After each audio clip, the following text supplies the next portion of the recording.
사랑하는 여러분, 오늘은 창세기 5강 가인과 아벨 이야기를 들려드리겠습니다.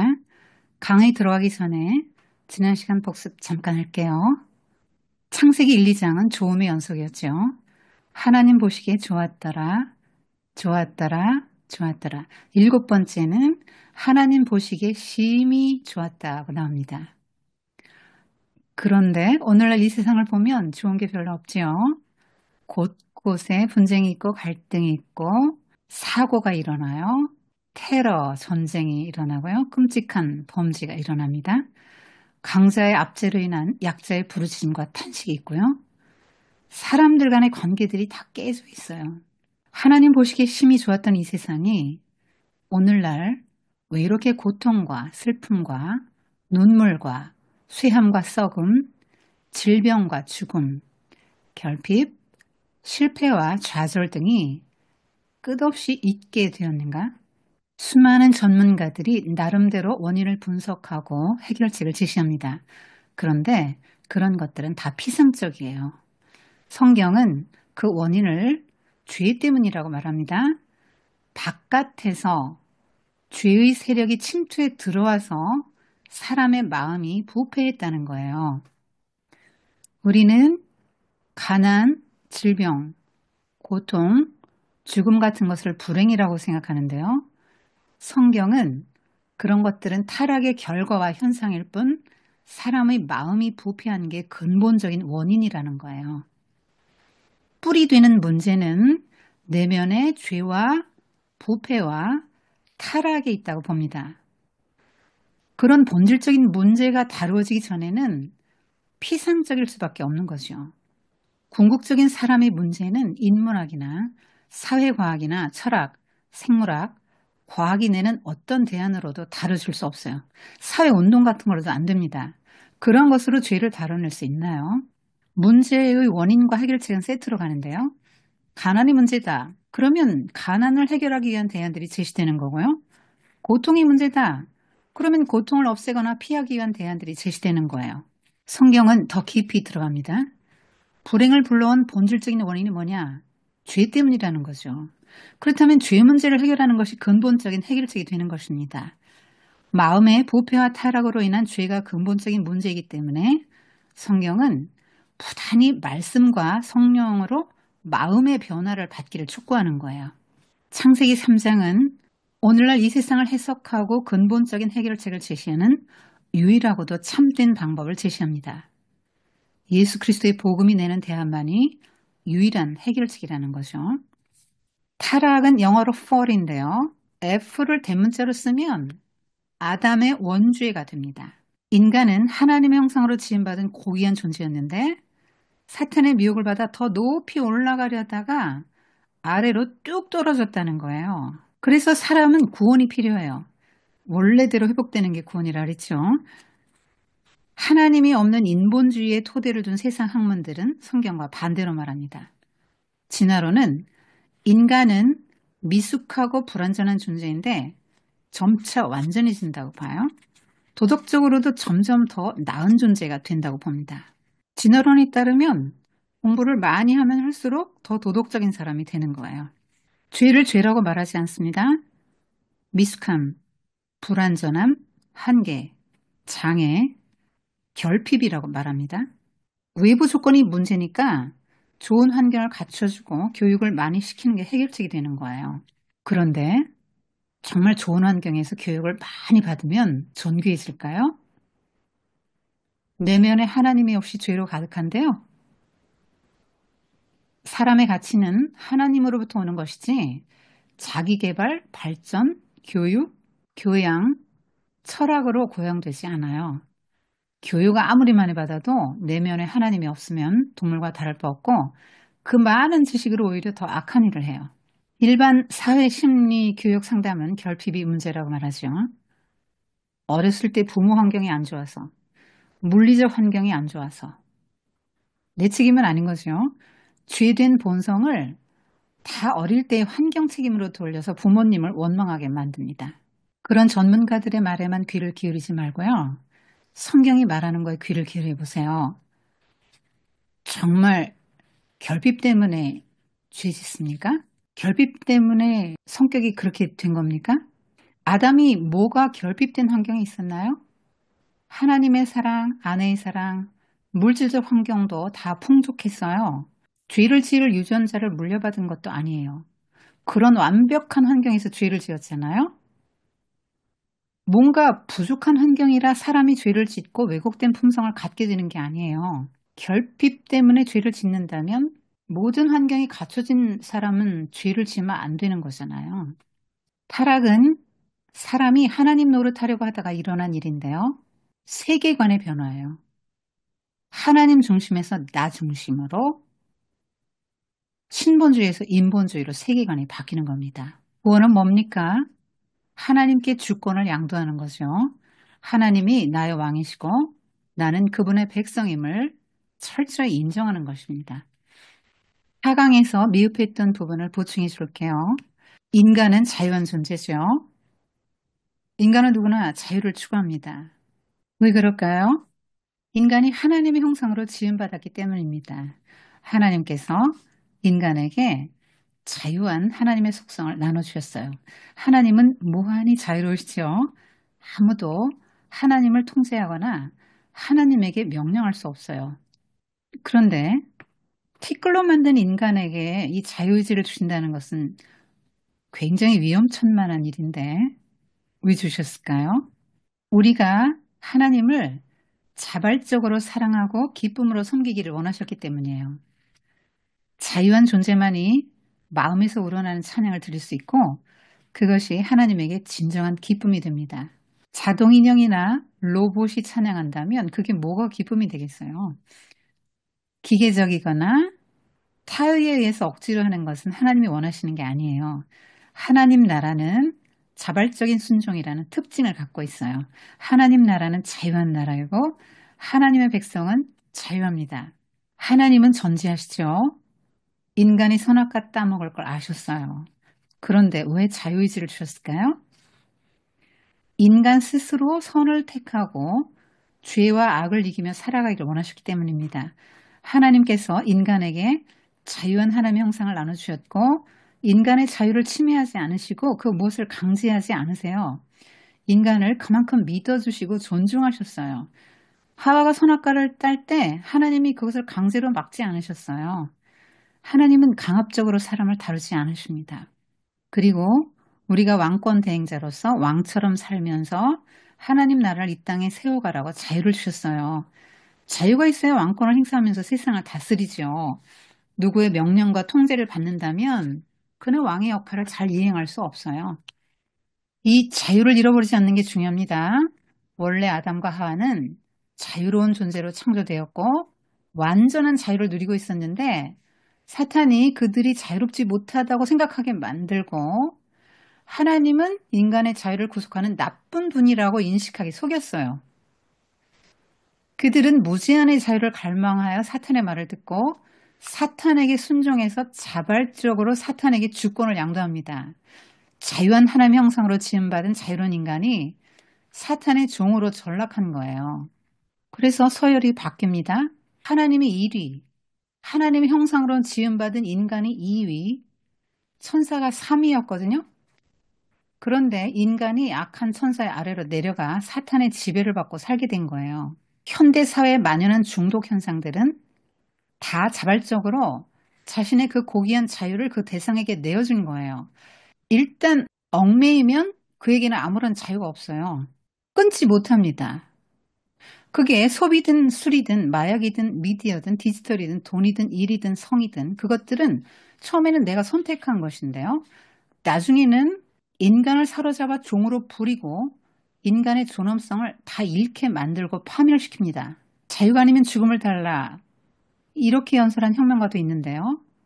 그토록 자유를 갈망하는 인간이 자유를 내어주고 주권을 잃고 세상과 죄와 사탄에게 예속되어 종노릇하는 것은 자기 안에 고귀한 하나님의 형상을 스스로 파괴하는 거예요. 왕처럼 살라고 하나님은 지으셨는데 종노릇하면서 사는 겁니다. 하나님은 우리가 자유하기를 원하시죠. 애굽에서 종살이하는 히브리 민족을 자유민이 되게 해주셨죠. 예수님께서도 포로된 자에게 자유를 주기 위해서 오셨어요.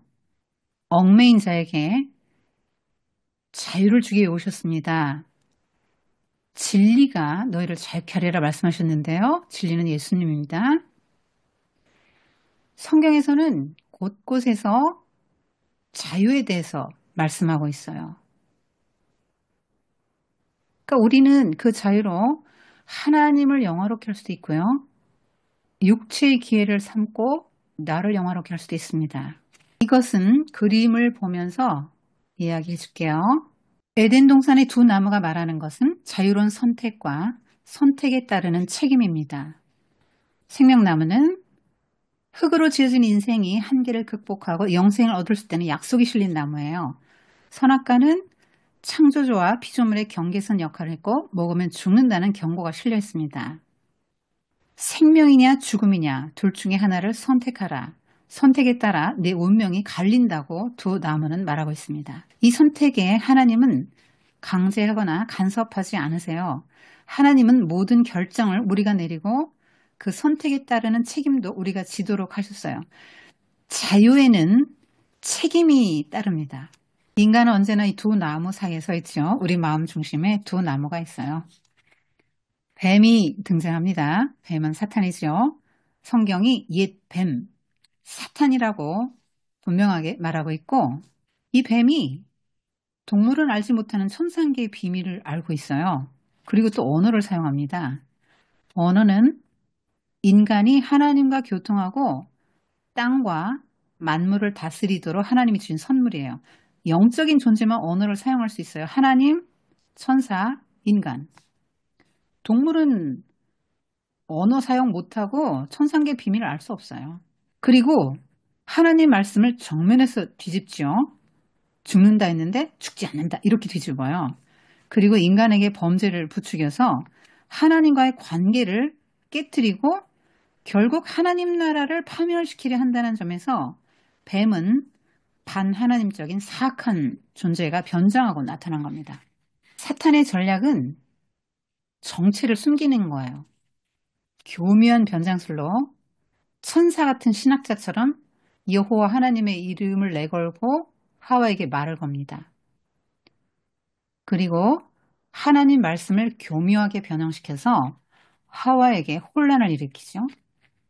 수많은 자유를 주셨는데 단 하나 금지 명령에 초점을 두어서 그 선하신 하나님을 자신의 자유를 통제하고 압제하는 가혹한 분으로 왜곡시켜요.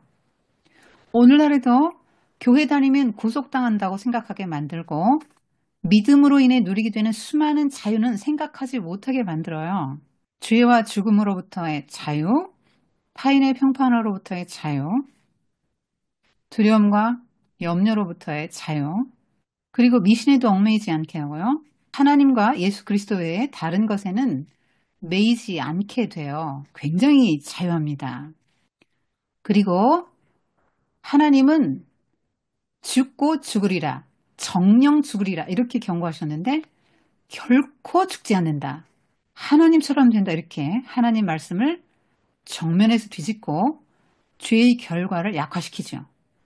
하나님을 무시하게 만들고 사람을 자기 지배 아래 두려고 해요. 인간이 하나님 대신 사탄을 따르고 자기 자신을 믿고 살아가게 만듭니다.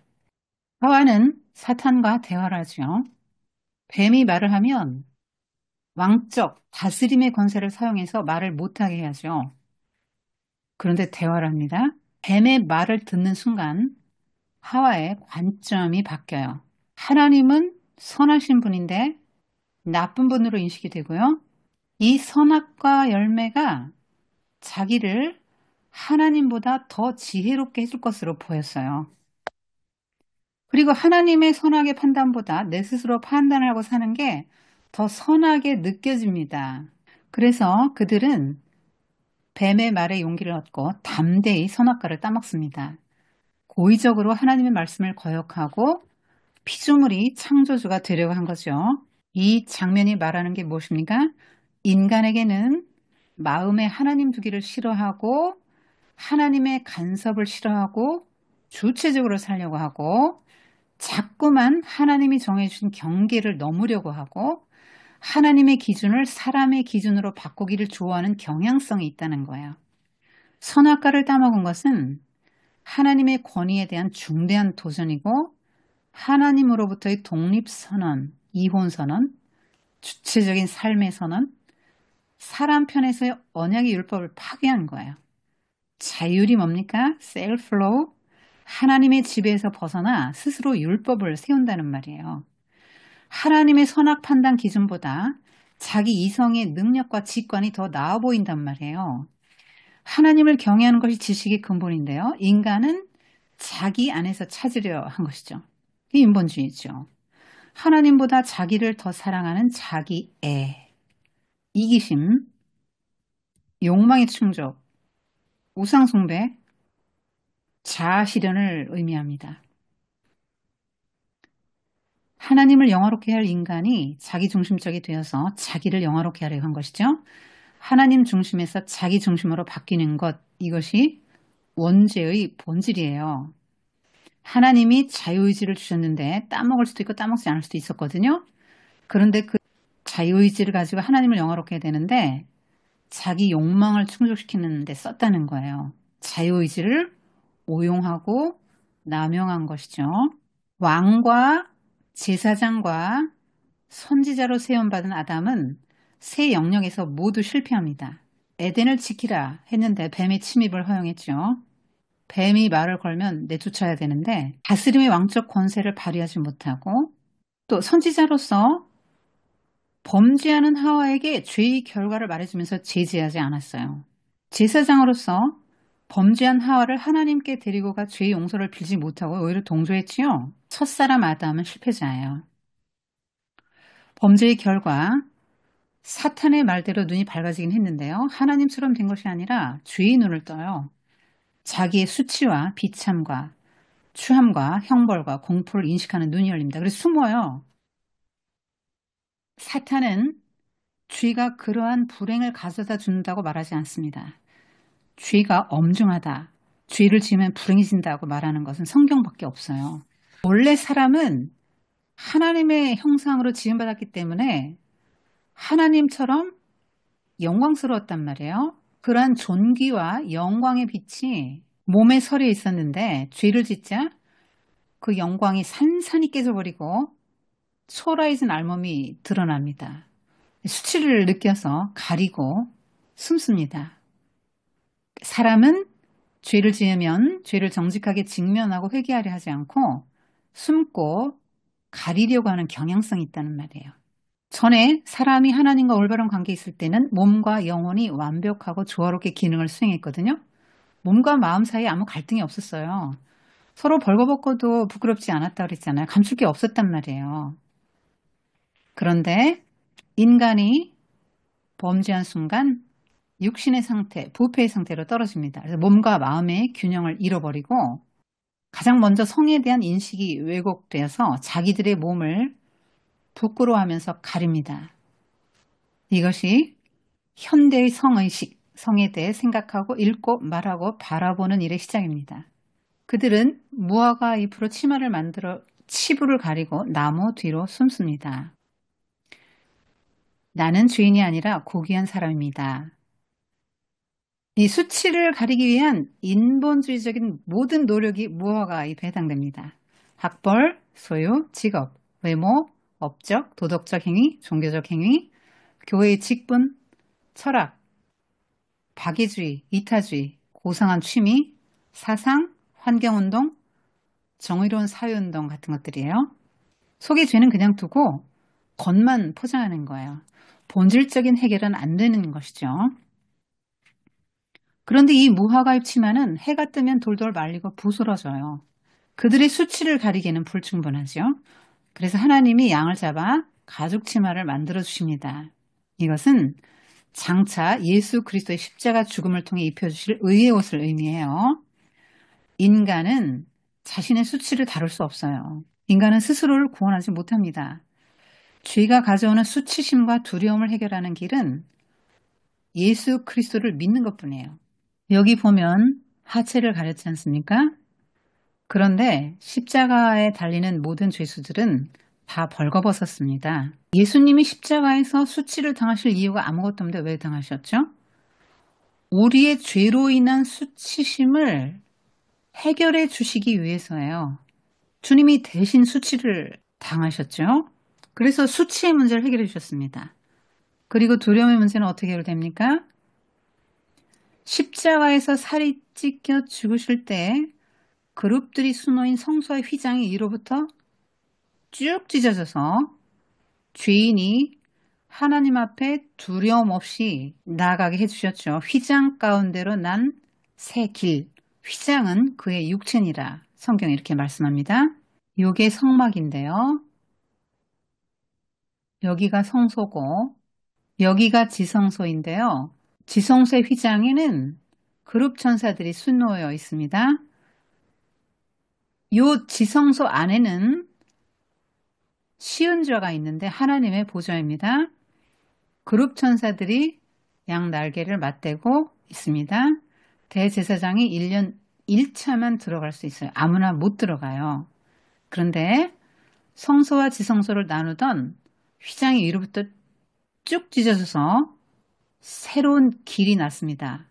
이제는 1년 1차 대제사장만 들어가서 대제사장이 송아지의 피로 제단에 뿌리고 죄를 속해주는 게 아니라 이제는 제물과 성전이 필요 없어요. 예수님이 제물이 되어 주셨기 때문에 우리가 이제 지성소에 직접 들어가서 하나님을 만날 수 있게 됐다는 거예요.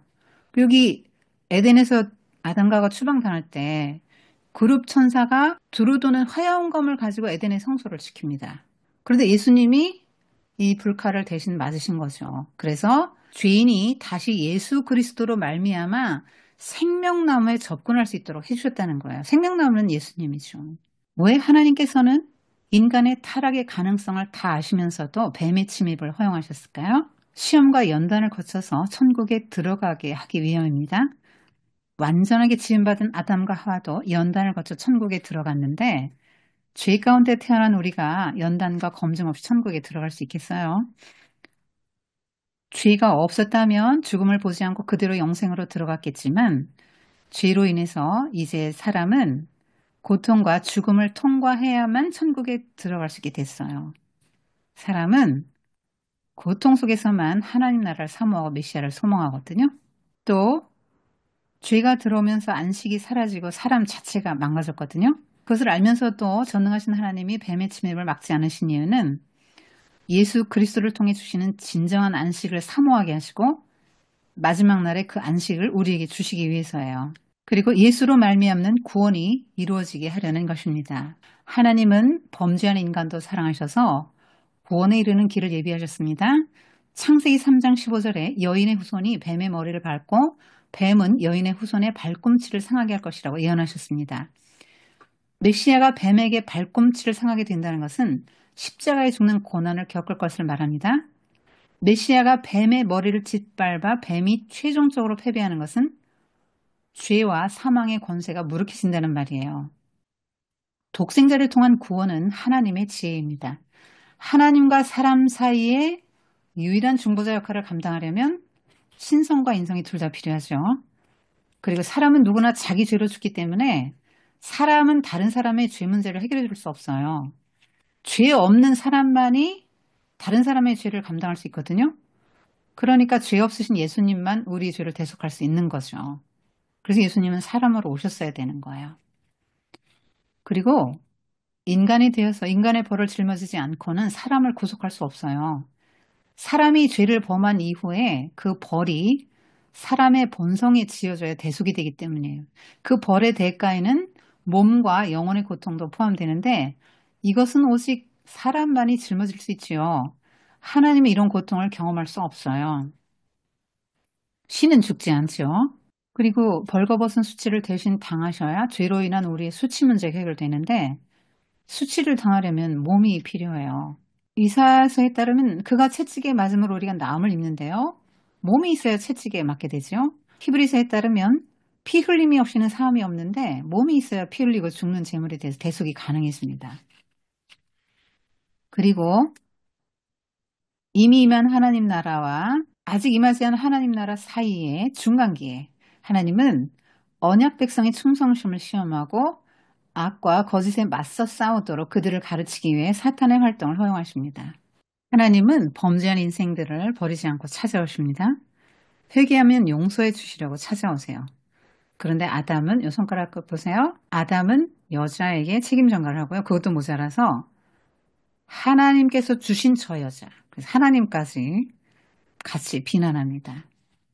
여자는 뱀에게 책임 전가를 하죠.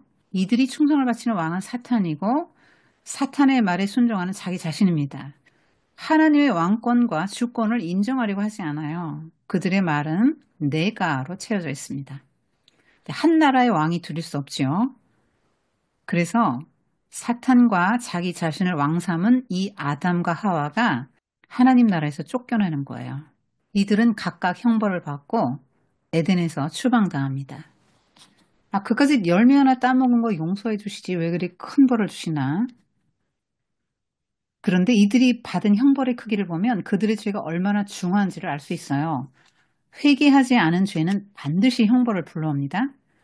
천지 만물을 있으라 말씀 한마디로 창조하신 하나님은 죄 없으라 이렇게 한마디만 하시면 죄를 없게 하실 수도 있지요. 그런데 죄는 그렇게 가볍게 처리되지 않아요. 하나님은 반드시 죄를 심판하십니다. 아담은 주동자가 아니라 단순 가담 공범 정도로 여겨지는데 죄의 결과에 대해서 하나님이 우선적인 책임을 물으세요. 아담이 머리기 때문이에요.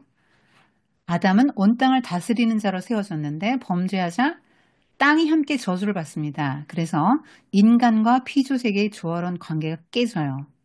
땅이 가시덤불과 엉겅퀴를 냅니다. 그러니까 이 가시덤불과 엉겅퀴를 제거하면서 농사를 지려니 얼마나 힘들어요. 이마에 땀을 흘리면서 수고해 간신히 먹고 살게 됐단 말이에요. 그래서 자연과의 관계에서 좌절을 경험해요. 열심히 농사를 졌는데 소출이 별로 안 되니까. 하나님 말을 들어야 할 인간이 하나님 말을 안 듣자 땅도 인간의 말을 안 듣고 인간에게 소출을 내주기를 거역합니다.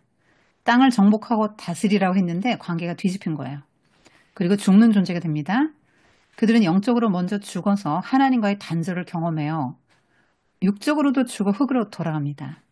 사람은 하나님같이 되려했는데 약육강식의 사회에서 땀 흘리고 수고하며 살다가 흙으로 돌아가는 비천한 존재가 되고 말았어요. 하나님과 같아지기는커녕 하찮은 흙덩임을 깨닫도록 흙으로 돌아가게 하신 것이죠.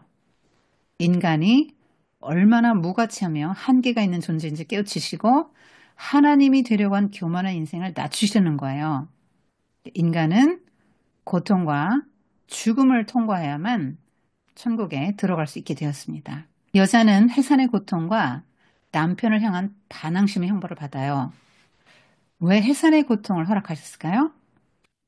인간이 죄인임을 깨닫고 모태로부터 죄 중에 태어난다는 사실을 상기시키기 위해서입니다. 또 고통을 받으면서 여자들이 형벌로 인한 이 모든 고통에서 구원해줄 여인의 후손을 소망 중에 기다리게 하시려는 거예요. 타락 이후에는 부부가 돕고 보완하는 관계가 깨집니다. 전에는 아담의 지도력에 하와가 자발적으로 순종했는데 타락한 후에는 남편의 권위에 도전하고 반항하고 남편의 지도력이 못마땅하게 여겨져서 남편을 다스리고 지배하고 싶어하는 잘못된 욕망을 갖게 됩니다. 사탄이 하는 일은 질서를 뒤집는 거죠. 그래서 사탄이 하와에게 먼저 접근해서 선악과를 따먹고 남편을 죽게 만든 거예요. 사탄은 하와에게 접근해서 하와 주도적으로 살게 해서 아담을 타락하게 만들고 아내가 남편을 지배하고자 하는 욕망을 품게 만듭니다. 이렇게 여자에게는 강한 질투심을 가지고 남자를 리드하고 싶어하는 강렬한 욕망이 있는데 사회적 약자가 되어 결국 남자를 의존하고 남자에게 속해 남자의 다스림을 받아야 하니까 좌절을 겪고 그게 형벌이 되는 거예요. 전에는 즐겁게 사랑으로 복종했는데요. 이제는 남자의 적수가 되는 게 여성의 최고의 불행입니다. 그래서 사랑과 배려보다는 세력 다툼이 일어나게 되죠. 여자는 원래 남편에게 사랑받고 존중받던 존재였어요. 그리고 자발적으로 즐겁게 복종했거든요. 그런데 이제는 남편의 억압과 통제를 받게 돼요. 남편들이 아내를 사랑하지 못하고 이기적이고 거칠게 행하고 학대하는 것은 타락의 결과예요. 엄마들 너무 상처받을 거 없습니다. 죄인의 너무나 당연하고 자연스러운 모습이에요. 그도 죄인이고 나도 죄인이구나. 이렇게 서로 불쌍히 여기면서 살면 됩니다. 이렇게 아내가 남편에게 예속당하게 하신 이유는 이 세상에서 남편을 통해 누린 행복이 전부가 아니라는 것을 깨닫게 하시고 우리의 완전하고도 참된 남편이신 예수 그리스도 앞에 나오게 하기 위해서예요. 뱀은 정신토록 흙을 먹고 땅을 기어다니는 저주를 받지요. 뱀이 흙 먹고 삽니까? 그렇지 않죠? 흙을 먹는 것은 성경에서 비참한 굴욕, 완전한 패배를 상징합니다. 예수님에게 패배하잖아요, 결국은. 그리고 날개 달고 날아다니던 천사가 천상계에서 추방당하는 건 비천하게 되는 거죠. 아담과 하와는 죄 지은 상태에서 생명나무의 과실을 따먹으면 안 되기 때문에 추방당해요.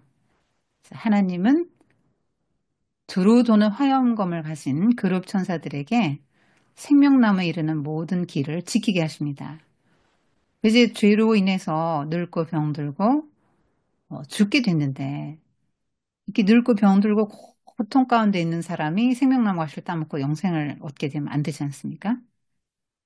그래서 우리는 구원받아야 돼요. 창세기의 신락원은 요한계시록의 복락원으로 끝납니다. 우리는 그 낙원으로 다시 들어가야 돼요. 그래서 어떻게 하면 들어갈 수 있습니까? 예수님이 십자가에 달려 죽으실 때 이 예수님의 육체를 의미하는 휘장이 찢어졌고 하나님께 나아가는 새 길을 열어놓으셨잖아요. 그 길 따라 가면 돼요. 이게 예수님께서 우리가 다시 낙원으로 들어가는 새 길을 내주신 것입니다. 첫 번째 아담은 실패하고 모두에게 죽음을 가져왔지만 둘째 아담이신 예수님의 순종은 믿는 자들에게 영생을 주고 죄와 죽음이 다시 없는 동산으로 우리를 인도합니다. 아담과 하와의 죄는 그들을 이 생명나무로부터 단절시키지만 둘째 아담을 통해서 에덴 동산에 재진입한 사람들에게는 생명나무가 허용됩니다. 마인드맵을 해보았는데요. 성경은 하나님이 인간을 구원하시기 위해서 무슨 일을 했나를 기록한 책이에요. 그렇기 때문에 하나님은 어떤 분인가를 찾아보는 건 굉장히 중요합니다. 그리고 인간은 어떤 존재인가? 계속 인간은 죄인이고 구원이 필요한 존재라고 말하고 하나님은 구원자로 그려지죠. 성경이 말하고 있는 것은 눈에 보이지 않는 영적 세계가 있다는 거예요. 그리고 인간의 모든 삶에 일어난 일들은 그 영적 세계에 영향을 받는 거라고 말하고 있어요. 인간이 범죄하는 것은 사탄의 개입 때문이라고 말하는 거예요. 영적인 영향을 받기 때문에 범죄한다는 거예요. 여러분, 유다가 제정신으로 예수님을 팔았겠어요? 사탄이 들어갔기 때문에 예수님을 팔았다고 성경이 말하잖아요. 그렇기 때문에 사탄이 어떤 존재인가를 연구하고 알아야 돼요. 성경이 말하는 이상으로 우리가 알려고 할 필요는 없고요. 성경이 말하는 사탄은 어떤 존재인가 이걸 알아야 우리가 사탄의 전략을 분별하고 피해가고 이길 수 있는 거예요. 그리고 문학이잖아요, 성경은. 그래서 무엇을 상징하는가도 여러분이 써보세요. 그리고 용어의 개념 정의가 중요합니다. 일반 사전에서 말하는 것과 성경이 말하는 것은 달라요. 죄, 그러면 왕권 찬탈, 주권 찬탈 이렇게 하면 굉장히 심플하게 이해가 되지요. 성경은 어떤 사건을 말해주려는 책이 아니에요. 그 사건 속에 들어있는 하나님의 메시지가 있단 말입니다. 그래서 하나님이 이 말씀을 통해서 우리에게 주는 메시지가 뭔가를 또 잘 살펴봐야 하는 것입니다.